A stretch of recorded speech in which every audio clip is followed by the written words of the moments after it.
தேர்தல் செயல்முறையை எளிதாக்கவும் நம்பகமானதாக மற்றும் வெளிப்படை தன்மையுடனும் மாற்ற இந்திய தேர்தல் ஆணையம் கடந்த 6 மாதங்களில் 28 புதிய முன்னெடுப்புகளை மேற்கொண்டுள்ளது. இந்த முன்னெடுப்புகளானது 6 பகுதிகளாக பிரிக்கப்பட்டுள்ளது. அரசியல் கட்சிகளுடனான இணைந்த செயல்பாடுகள், தேர்தல் முறைகளை தூய்மைப்படுத்துதல், தொழில்நுட்பத்தின் பயன்பாடு, வாக்காளர் பட்டியலின் துல்லியம், வாக்களிப்பதை எளிதாக்குதல் மற்றும் திறன் மேம்பாடு ஆகியவனவாகும்.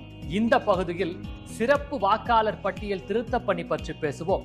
சமீபத்தில் முடிவடைந்த 4 மாநிலங்களின் இடைத்தேர்தல்களில் ஏறக்குறைய 20 ஆண்டுகளுக்கு பிறகு முதன்முறையாக இடைத்தேர்தலுக்கு முன்னதாக வாக்காளர் பட்டியல் திருத்தங்கள் மேற்கொள்ளப்பட்டது.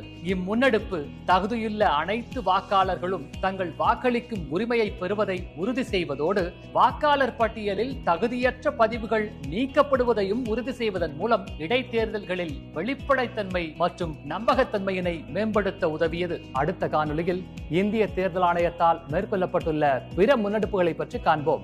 இதுபோன்ற இந்திய தேர்தல் ஆணையம் தொடர்பான மேலும் புதிய தகவல்களுக்கு எங்களது அனைத்து சமூக ஊடக தளங்களை பின்தொடரவும் மற்றும் சப்ஸ்கிரைப் செய்யவும்.